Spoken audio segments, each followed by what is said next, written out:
Baiklah, di sini merupakan soal terakhir yang masih berkaitan dengan parameter sifat-sifat fisikokimia yang berkaitan dengan aspek farmakodinamik. Nah, farmakodinamik ini merupakan suatu kita lihat efek kerja obatnya sendiri. Nah, yang saya ambil dari parameter di sini, saya mengambil 4 parameter. Yang pertama yaitu kompleksasi, di mana obat yang tidak dapat atau dapat melintasi bagian penghalang atau membran, di mana obat itu dilihat dari bioavailability-nya.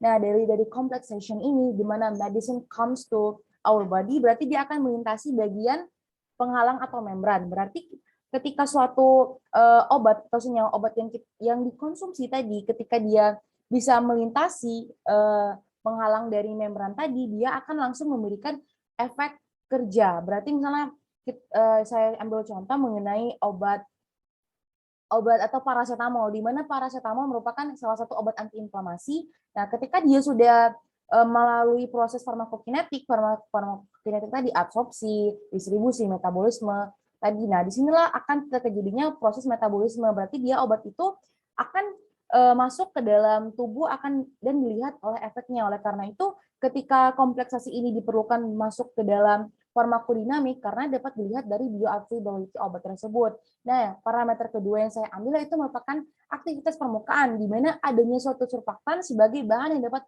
menurunkan tegangan permukaan yang memiliki konsentrasi rendah. Nah, surfaktan tersebut ditambahkan untuk meningkatkan sifat penyebaran. Kita garis bawahi sifat penyebaran, di mana ketika obat tadi kenapa saya katakan surfaktan atau aktivitas permukaan ini berkaitan dengan aspek farmakodinamik, ketika untuk menuju dari obat yang dikonsumsi tadi untuk mencapai efeknya, berarti kita membutuhkan suatu surfaktan yang meningkatkan sifat penyebaran. Oleh karena ketika obat sudah didistribusi, sudah diabsorpsi, dia akan melakukan suatu penyebaran yang akan menuju ke efek obat atau efek obat yang akan bekerja. Nah, parameter yang ketiga saya ambil itu merupakan ikatan hidrogen, di mana adanya interaksi dipol khusus atom hidrogen dalam ikatan polar. Nah, ketika dia mungkin sudah masuk ke dalam farmakodinamik sendiri melakukan suatu obat yang caranya kita lihat efek dari obat tersebut. Nah, di ikatan hidrogen.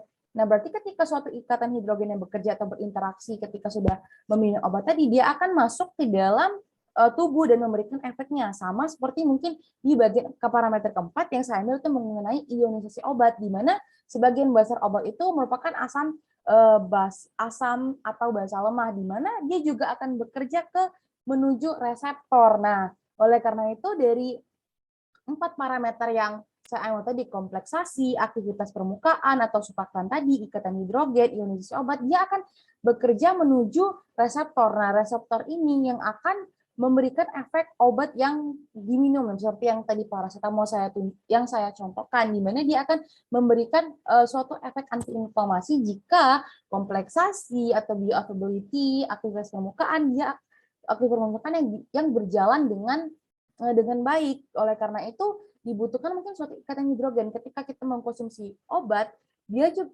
pasti kita akan selalu untuk meminum air putih. Oleh karena itu ada ikatan hidrogen yang akan membantu obat tersebut untuk menuju efek reseptor atau efek dari obat tadi. Oleh karena itu 4 parameter kompleksasi, aktivitas permukaan, ikatan hidrogen, dan ionisasi obat akan berkaitan dengan efek farmakodinamik, di mana obat tersebut yang akan bekerja langsung ke reseptor dan menimbulkan efek baik atau efek yang akan kita cari ketika kita minum obat tersebut. Nah, sekian dari saya.